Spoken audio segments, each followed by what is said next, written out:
Bom dia, boa tarde e boa noite a todos presentes aqui. Esse é o nosso podcast Quem Faz. Eu me chamo Arthur Carvalho, sou estudante aqui do curso de Economia do IFES Cariacica e hoje não estou sozinho, obviamente, estou com meu parceiro Cristiano Freisblin. Beleza, boa noite, Cristiano, como é que você está? Que vai poder introduzir aqui um pouco sobre o nosso convidado. Então, boa noite a todos, né? É um prazer estar aqui no nosso podcast Quem Faz, para mais esse episódio, né, onde nós vamos falar sobre educação financeira. E hoje nós estamos aqui, né, com Gilberto Goldinho Alves, né? Gilberto, seja bem-vindo, tá? O nosso podcast aqui do IFES Campus Cariacica, né, onde a gente pretende ajudar muitas pessoas com esse tema bem relevante para a sociedade, né? Exatamente. Educação financeira pode fazer muitas mudanças aí no comportamento, né, econômico das nossas famílias, né, e dos indivíduos também. Então, é muito importante.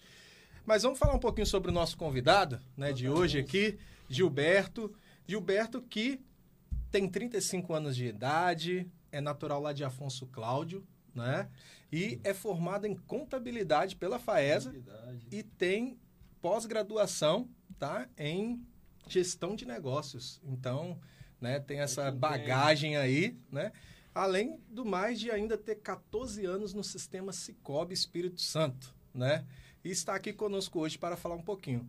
Mas, Gilberto, seja bem-vindo, tá, ao nosso podcast. Obrigado. Boa noite, Arthur. Boa noite, Cristiano.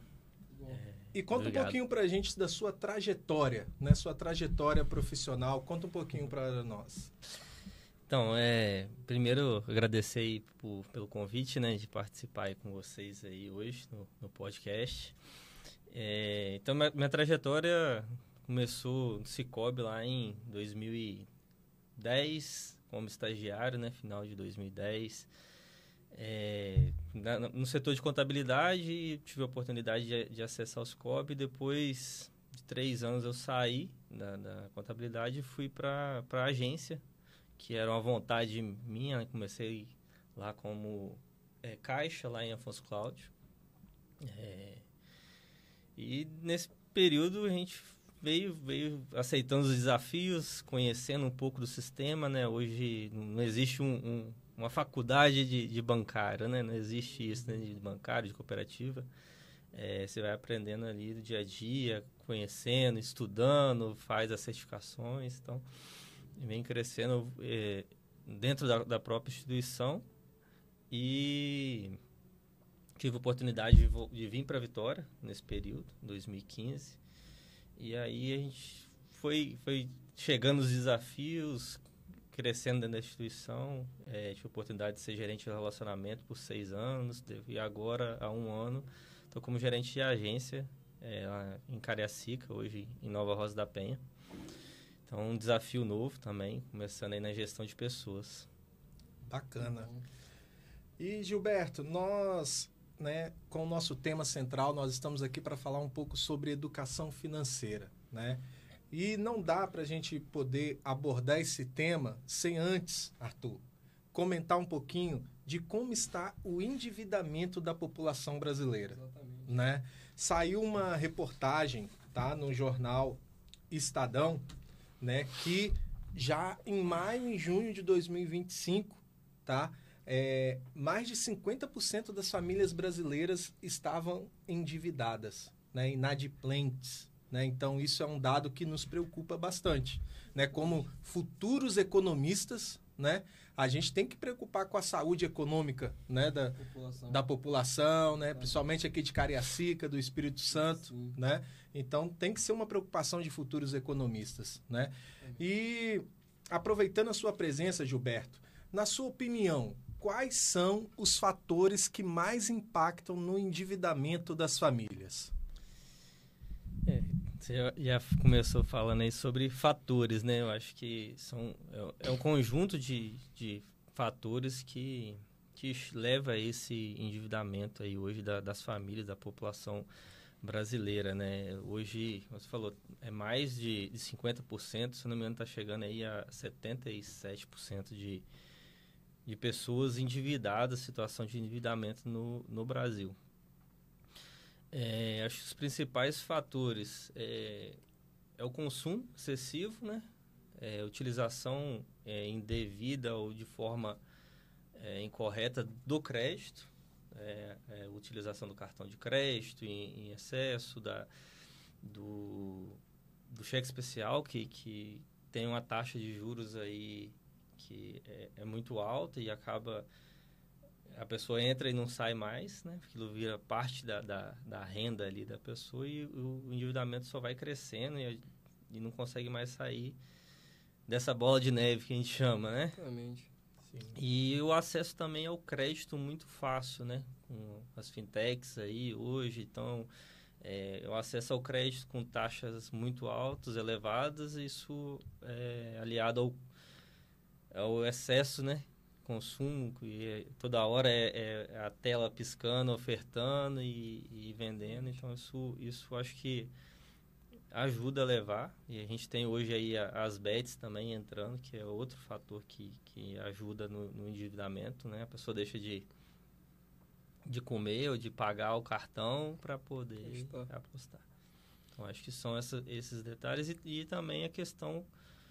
Aí você vem um momento de estabilidade do setor econômico brasileiro, com a alta da taxa de juros, todas essas questões, inflação alta, isso tudo aliado gera um endividamento da população. Não, cabível. Agora, seguindo um pouco nessa linha de endividamento, eu quero trazer um pouco um tópico de golpe financeiro, que também é um fator determinante para esse aumento de endividamentos. Eu queria te perguntar, na verdade, a questão aqui que os golpes financeiros estão cada vez mais sofisticados. Na sua opinião, quais são os principais golpes? É nem sua opinião, né? Agora, na sua carreira, quais foram os principais golpes que você presenciou? E também, quais seriam as formas de prevenir esses golpes, né, presenciais na sua carreira? Hoje, assim, os principais, o que mais acontece, que eu vejo, né, o golpe do WhatsApp, né? A pessoa, às vezes, clona o WhatsApp, ou cria um perfil falso e aciona a família ou os amigos próximos, né? Também anúncios falsos na internet, de forma geral, no Instagram, páginas de internet falsas, que você clica no link e a pessoa compra achando que o produto tá lá com promoção, com desconto, aquela atração ali de se beneficiar por um produto mais barato, às vezes, e no final é um golpe. Então, esses são os principais que eu vejo hoje aí que acontece no mercado. É isso. É verdade. E pensando nessa questão dos golpes, Gilberto, e também dessa questão do endividamento das famílias, qual seria o seu conselho para as famílias que estão enfrentando esses problemas de endividamento, principalmente? A questão dos golpes é ter um cuidado, né? É o WhatsApp, olha, liga para a pessoa, né? É aquela coisa básica que acaba que na hora tudo o fraudador, o golpista, ele tudo é urgente, né? Tudo é em cima, não, faz agora, precisa agora, não posso falar. Então é se cercar de informações, de cuidado, porque assim, na hora que você fazer a transferência, fazer o pagamento, né? Liga para a pessoa, vê um amigo próximo, se falou recente, às vezes, muitas vezes usam os filhos, né, para fazer isso, para falar, tô com seu filho. Então, assim, se cercar de cuidados. A questão de endividamento, acho que a gente entra um pouco na questão da educação financeira. Eu acho que tem que começar pela educação financeira. Hoje, o acesso à internet ficou muito fácil, né? Então, assim, você entra e tem os podcasts, como a gente está aqui hoje falando exatamente sobre o tema. E na internet você tem várias pessoas, referências falando sobre isso. Cursos, muitas vezes gratuitos, sobre educação financeira, livros. Então, assim, eu acho que nesse sentido. E um planejamento, né? A pessoa se planejar, às vezes fazer uma renda extra para conseguir acumular um valor, um patrimônio para poder sair desse endividamento, né? Eu acho que, seguindo essa questão do golpe, eu acho que, principalmente hoje em dia, com esse avanço de IA, né, essa inteligência artificial, que as pessoas manipulam a imagem, manipulam o áudio, manipulam diversas formas de poder enganar as pessoas, né? Então, acho que é um ponto a ser discutido nessa questão do golpe. Agora, Gilberto, falando um pouco sobre a nossa economia em si, né? Nós temos o Conselho Monetário Nacional, né? Que ele acaba definindo lá, né? As nossas metas de inflação, né? E mediante isso, o cupom, né? Ele tem que estar agindo em relação à decisão da nossa taxa de juros básica, que é a Selic, né? E o cenário econômico atual nosso, né, que nós estamos hoje no Brasil, né, o Copom ele tem adotado uma política monetária contracionista, né, com a nossa taxa de juros elevada, né, e isso para que tentar frear um pouco esse acesso ao crédito, né. Então esse é o papel aí, né, essa é a tentativa, né, do Copom, né, dar essa freada ao acesso ao crédito, para poder, primeiro, né, tentar atingir as metas de inflação do país, né, e para que, assim, a nossa economia possa respirar de uma forma mais saudável. Correto. Mas, diante do cenário econômico atual, qual a sua orientação para quem está pensando em pegar um empréstimo ou fazer um financiamento? Hoje, igual você falou muito bem, a questão da taxa, né, está elevada. Hoje, para quem precisa, né, quer contratar um crédito para investir ou para comprar a sua casa própria ou fazer... Eu, na minha opinião, eu orientaria a pessoa a pensar bem, procurar melhores opções no mercado, né? A própria cooperativa de crédito hoje tem acesso ao crédito de forma mais barata, tá? Então, você vai para o mercado, muitas vezes a pessoa pega um recurso nas próprias fintechs ou nos bancões, que a gente chama, que a taxa é muito elevada.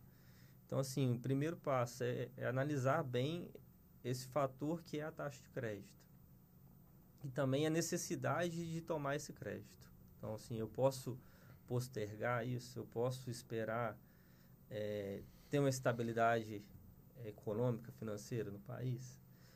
Ou eu preciso desse crédito agora, é uma oportunidade, eu vou fazer esse crédito, eu vou fazer um investimento, eu vou ter rentabilidade com esse investimento que eu vou fazer, seja num negócio que eu estou abrindo ou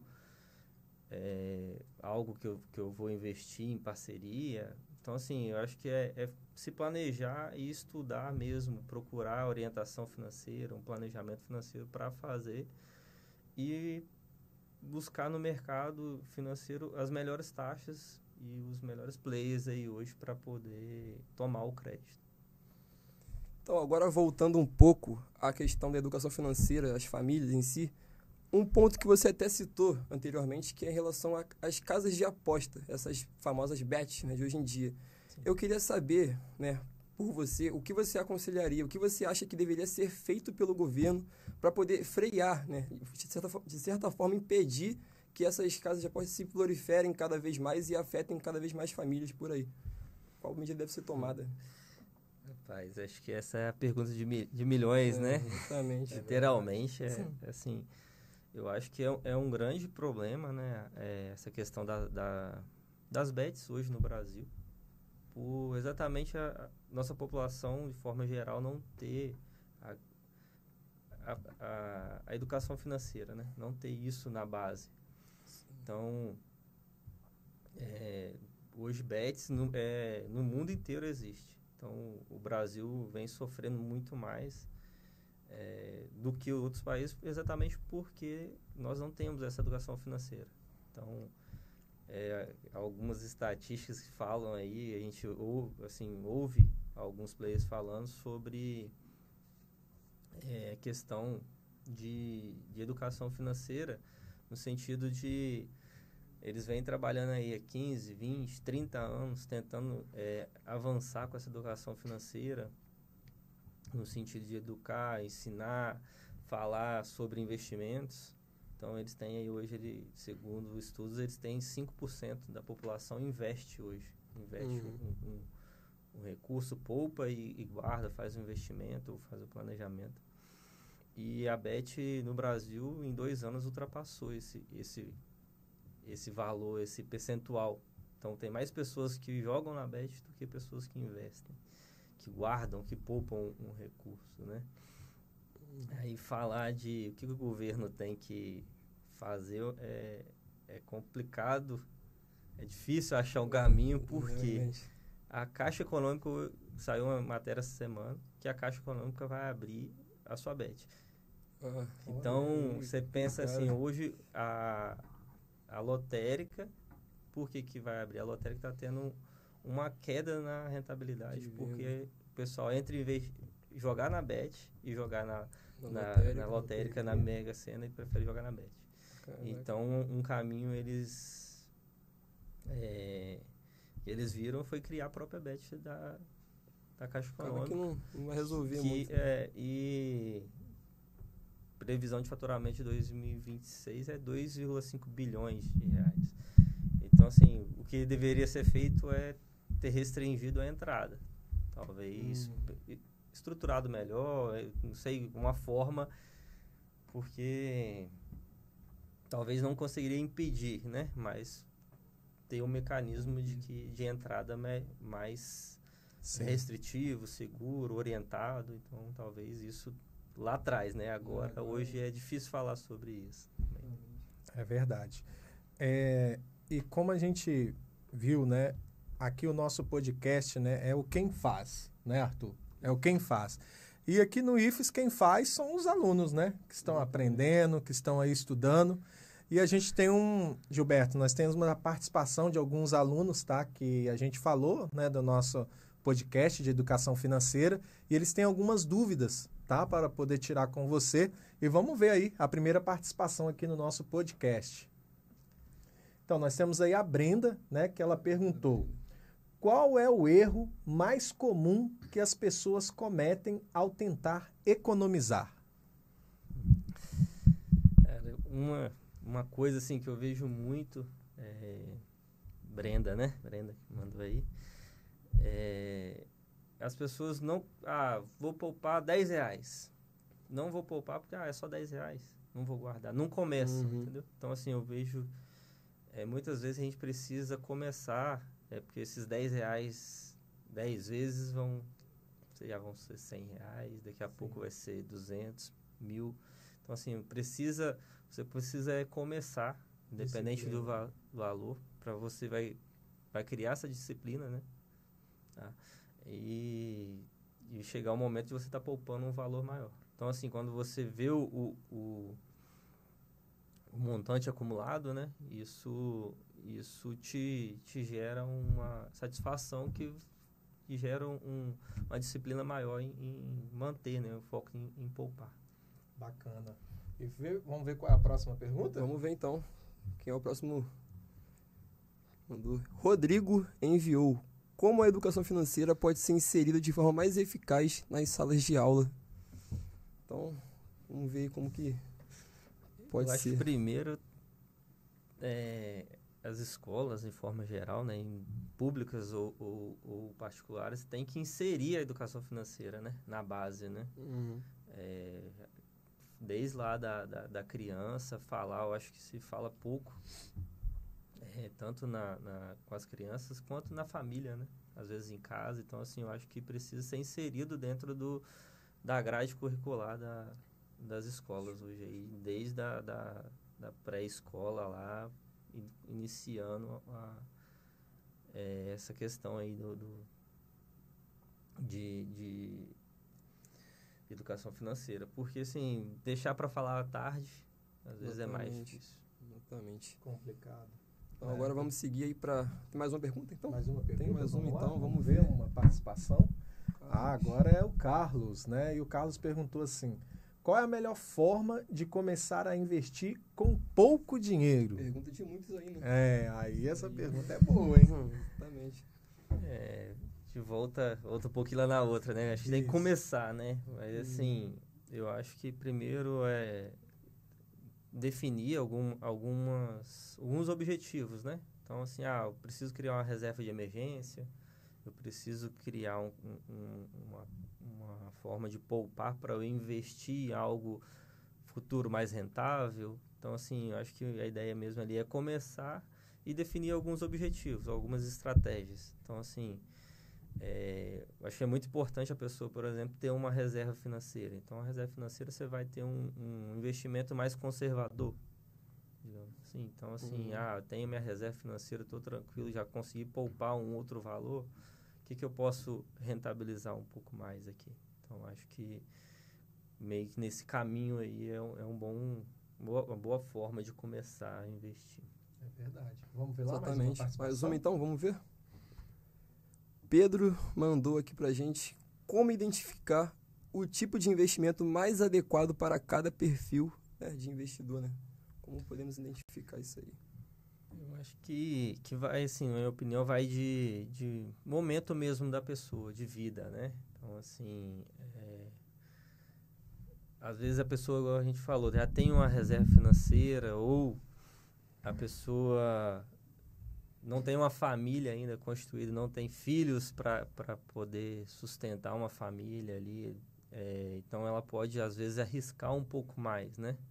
Então, identificar o momento de vida, qual que é a necessidade mesmo da pessoa naquele momento. E, a partir daí, você ir começar a definir os objetivos e quais tipos de investimento você quer partir. Bacana. Vamos ver se tem mais uma pergunta? Vamos lá? Pode ser, né? Acho que agora é a última. Opa! Arthur, meu xará. Arthur! E Arthur está perguntando como identificar o tipo de investimento mais adequado para o momento que estamos vivendo na economia.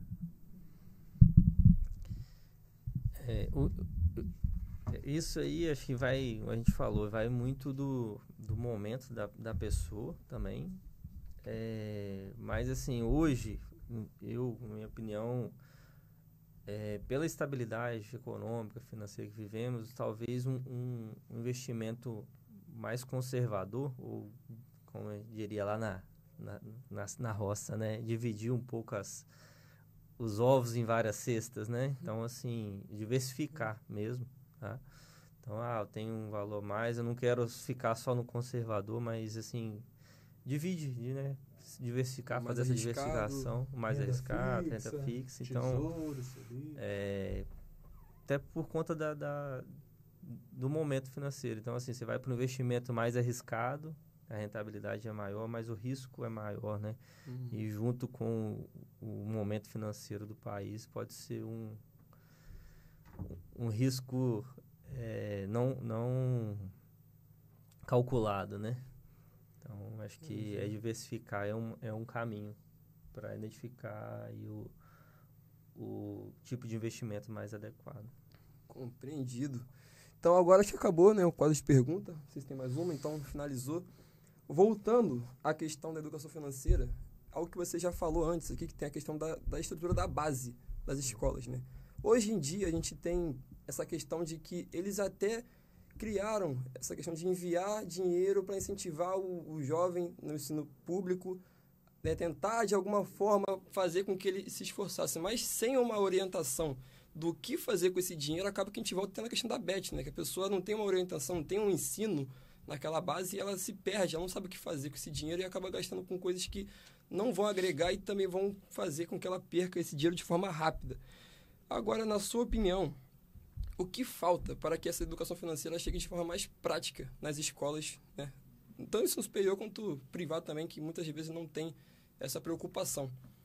Acho que essa eu acho que hoje nós quanto cooperativa, né, até pela questão do cunho social, né? Nós fazemos um trabalho hoje de levar essa educação financeira também à comunidade, à escola. Então, assim, talvez o setor privado participe mais, né? Então, assim, talvez falte isso também. Acho que ajuda. Às vezes a gente cobra tanto aí do setor público, né? Mas acho que o setor privado pode participar mais também e ajudar a levar essa educação financeira. Ou seja, hoje lá nós fazemos através dos próprios funcionários. Então, assim, é coisa simples e prática que funciona, né? Mas ainda nesse assunto, né, do que como de forma prática, né, o governo pode estar trabalhando isso, né, não só com as escolas, mas a população em geral, né? E na pergunta lá, quando a gente estava comentando sobre o papel do que o governo precisa fazer para combater, né, essa anomalia financeira, e você falou muito bem da questão do ensino de base, né? Talvez seria interessante as prefeituras, né? As prefeituras que tomam conta dessa parte do ensino de base, né, Arthur? Estarem investindo, né, nessa questão de educação financeira para as crianças, né? Porque é como você disse, como você falou, quanto mais cedo, né? Começar as crianças terem esse entendimento de como cuidar do dinheiro, como lidar com o dinheiro, né? Talvez isso vai causar um impacto maior, né, lá na fase adulta, né, dessas crianças, né? Então, você acha que, tipo assim, que as prefeituras, principalmente, né? Claro que tem que ter o apoio do governo do estado também, mas as prefeituras em si, poderia estar traçando uma estratégia para estar inserindo isso realmente, sem ficar dependendo muito do setor privado e estar investindo nessa questão da educação financeira? Com certeza, assim, a prefeitura eu acredito que seja até mais fácil que talvez o governo do estado ter que partir disso, né? Então, assim, as prefeituras já podem fazer o trabalho direto, eles definem junto com as escolas, acho que a Secretaria de Educação do município, né? E fazer um planejamento de introduzir isso dentro das escolas, na educação infantil.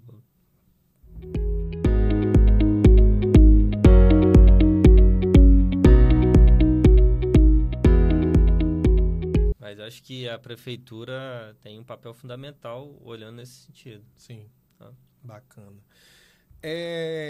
E sobre ainda essa questão de ações, né, Gilberto, de educação financeira, né, a nossa equipe aqui, né, do podcast Quem Faz, fez uma grande pesquisa, né, e vimos que o Sicoob promove diversas ações de educação financeira aqui no Espírito Santo, né, aqui na Grande Vitória, em Cariacica, né, Vila Velha, Serra, Viana, Vitória, né? Comente um pouco sobre essas ações. O Sicoob hoje atua no estado todo aí, né, de forma bem ativa, e realizando essas ações, diversas ações, né, e uma das ações que é praticada no dia a dia aí do Sicoob é voltada para a educação financeira, como você falou. Então, o Sicoob entende que isso é importante. O Sicoob tem na sua essência o desenvolvimento social da sociedade, né? E isso faz parte do desenvolvimento da sociedade. Então, ele não está preocupado só em estar lá para emprestar o dinheiro ou acesso ao crédito de forma fácil, mas de uma forma educada. Eu acho que isso introduzindo isso nas famílias, a gente faz essas ações não só nas escolas, né? Então faz na comunidade, para o público adulto, jovem, infantil. Sim. Então, assim, ele entende a importância dessa educação financeira para o desenvolvimento da sociedade. E vem praticando essas ações durante o ano, tem ações específicas, mas durante o ano inteiro realizadas ações nas comunidades, no interior, na Grande Vitória, aqui onde nós estamos, né, em Cariacica, Serra, Vitória, Vila Velha. Então toda essa região é atendida pelo Sicoob, e também é realizada essas ações sociais que levam a educação financeira para a comunidade. Muito maneiro o projeto de vocês da Sicoob. Agora, a minha pergunta ela vai fugir um pouco desse último tema, mas é algo pessoal meu, não está muito bem no roteiro, é algo que eu trouxe comigo que eu queria saber de você. Acho que é uma pergunta também que pode satisfazer muitas outras pessoas que têm essa mesma dúvida que eu, não é nem dúvida em si, mas é uma curiosidade. Sim. Eu queria saber de você, o que você aconselharia para nós, jovens, que estamos começando hoje na faculdade de economia, até contabilidade, né, que pessoas podem ver esse podcast, de outras áreas também das finanças. Eu queria saber erros que a gente pode cometer, erros a serem desviados, a gente pode prevenir, né, de certa forma, e coisas que a gente deve saber para poder se preparar melhor para esse futuro desse mercado que você já está há tanto tempo inserido. Eu queria saber dessa forma aí. Muito boa essa pergunta, Arthur. Nós quando jovens e também na nossa trajetória, eu falo não só os jovens, né? Mas na nossa trajetória nós cometemos alguns erros ou tomamos algumas decisões, às vezes que lá na frente a gente errou, a gente errou aqui ou acertou ali, que acaba que a gente tira proveito de algumas coisas ou não, né? Durante isso vira experiência, né? Na nossa vida. Mas assim, uma coisa que fosse voltar lá atrás, o que você faria, assim, eu teria mais claro o meu objetivo, assim, o que eu quero, né, onde que eu quero chegar, o que eu quero, eu, estudante de economia, né, como vocês aí, qual que é o meu objetivo com isso? Eu quero conhecer um pouco mais do setor financeiro, ir para esse segmento, eu quero atuar no setor financeiro mais voltado para orientação, para análise. Eu não quero estar ali no front, né, que a gente fala nas agências do setor financeiro. Então, assim, um conselho que você me perguntou, eu teria mais bem definido isso. O que eu quero de objetivo? Conhecer, claro, porque assim, errar, acertar vai ser muito porque você pode chegar lá e entender que não era isso que eu queria. Mas assim, você tendo claro qual é o seu objetivo, o que você quer, o que você almeja chegar lá. Eu quero ser economista, eu quero ter uma coluna de economia, falar sobre economia no Estado, entender. Então, assim, o que eu preciso para isso? Então, você vai ter os caminhos. Claro que tudo que você fizer, e se você chegar lá no seu objetivo final, você vai ter experiências, né? E que você vai poder contar lá na frente, vai te fortalecer. Mas se você tiver esse caminho já objetivo, esse objetivo traçado, esse caminho fica às vezes mais fácil. Bacana. E Gilberto, a gente sabe que hoje, né, nós estamos muito na questão digital, né? A gente está nesse mundo digital, muita gente tendo acesso, né, a essa questão do digital. E eu acredito que seria um papel das instituições financeiras, né, estarem oferecendo subsídios, né, de forma online, né, para que, por exemplo, o público jovem, né, possa ter uma orientação, né, algo voltado para a educação financeira. E na nossa pesquisa, né, voltando um pouquinho na pergunta anterior, nós vimos que o Sicoob ele tem uma plataforma online, né, o Se Liga Finanças, né, onde oferece essa orientação financeira aí, né, para as pessoas, essa educação financeira. Faça o convite aí para a galera que está nos acompanhando aí no nosso podcast Quem Faz, né, para estar acessando essa plataforma e estar fazendo esse curso. A gente falou lá no início, né, sobre essa questão de se educar, né, financeiramente.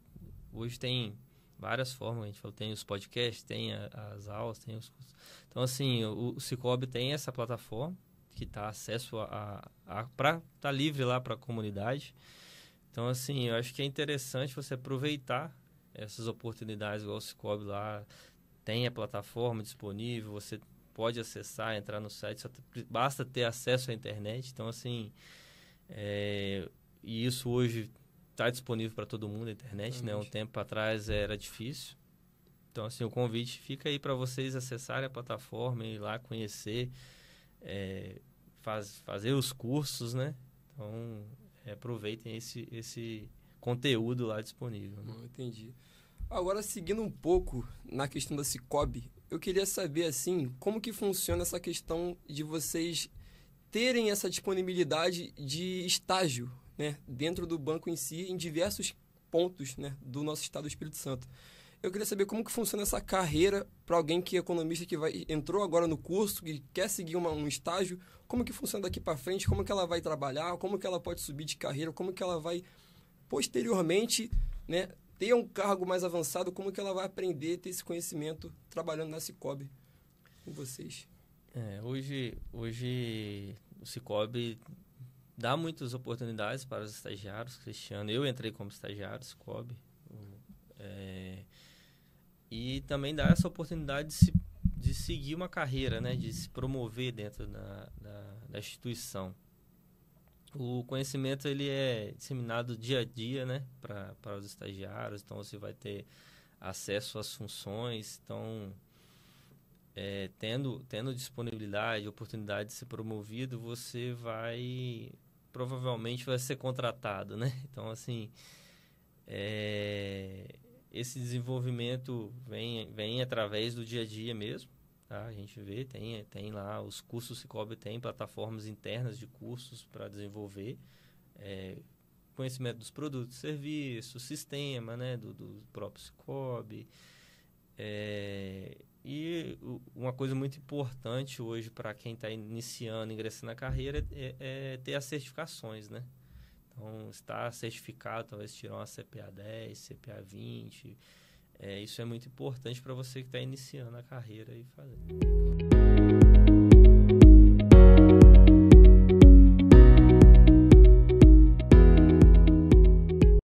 Então, vamos aqui, né, para mais uma pergunta, Gilberto. A questão é o seguinte.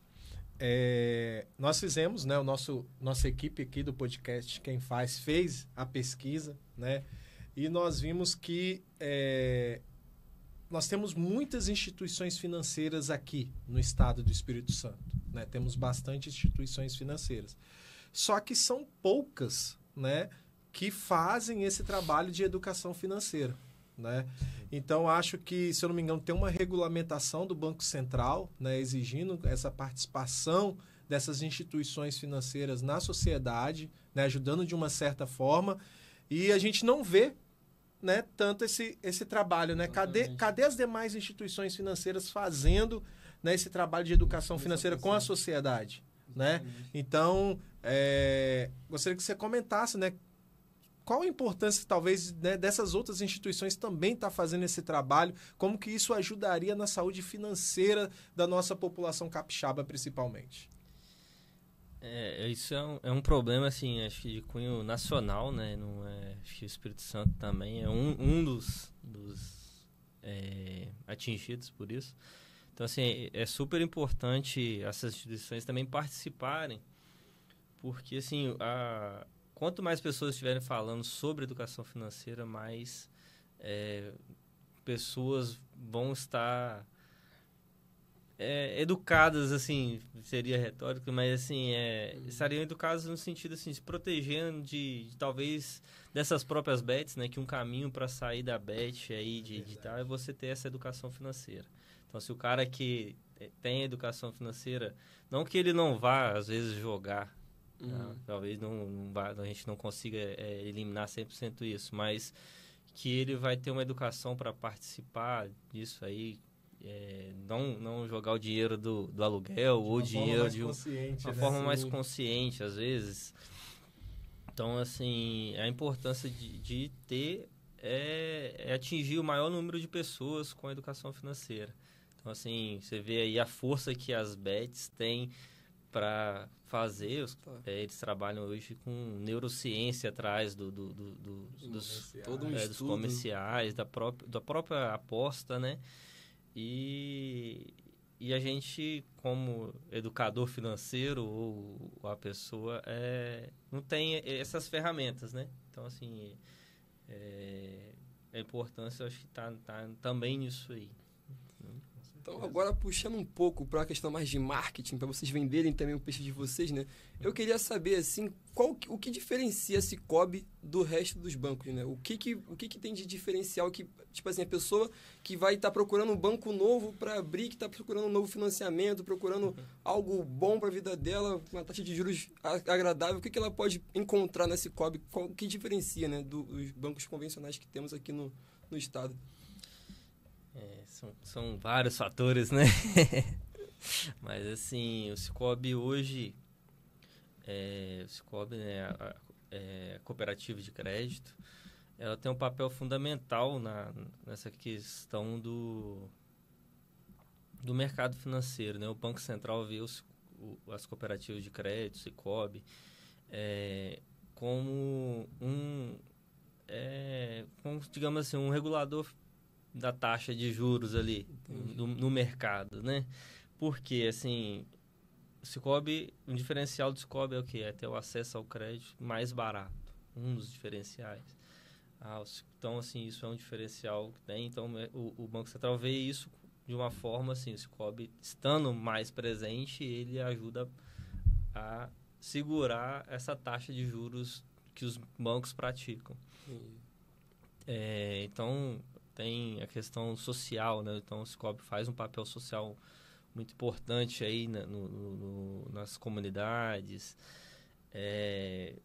O atendimento, né? Então, assim, o Sicoob preza muito o atendimento. Na Sicoob você é associado, é dono, né? É tratado como dono. Então, assim, é um diferencial que nós temos. Então, esses são os principais diferenciais, além do que você, como eu te falei, você é sócio, então você participa diretamente, você tem o retorno das sobras. Então, o Sicoob hoje, tudo que tem de sobras líquidas, ele distribui. Então, paguei lá o custo, né? Separei, sim, sobrou lá, é dividido entre os associados de acordo com a sua movimentação. Então, isso reduz ainda mais seu custo dentro da instituição. Então, esses são os principais aí, diferenciais do Sicoob aí no mercado. Não entendi. E a galera jovem, ela pode abrir uma conta pelo aplicativo de forma gratuita, não é isso? Isso aí. Maneiro. Hoje o acesso, o Sicoob preza muito pelo atendimento presencial e também pelo digital, que entende que os dois são importantes, né? Essa nova era que tá vindo aí, né, pessoal, no digital. Pô, infelizmente, o papo estava muito bom, mas soprar aqui no meu ouvido que o tempo está finalizando, já batemos um tempo muito bom aí. Produção. Então, infelizmente, teremos que encerrar o nosso podcast Quem Faz de hoje. Estamos aqui, então, Cristiano, eu, nosso querido Gilberto, teremos que finalizar aqui com vocês. Então, foi um prazer estar com vocês hoje aqui, né, nesse episódio, né, falando sobre educação financeira. Então, foi um bate-papo muito bacana, muito top, né?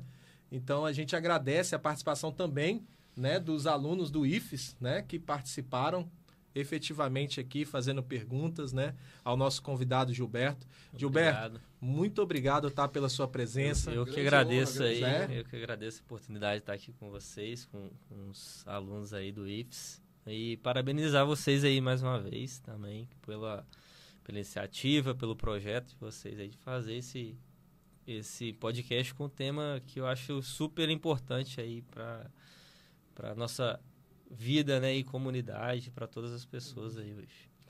Então, galera, até logo, do seu amigo Cristiano Freisleben e do seu amigo Arthur Carvalho. Até breve aí. Nos vemos futuramente. Próximo episódio. Até mais. Valeu. Valeu.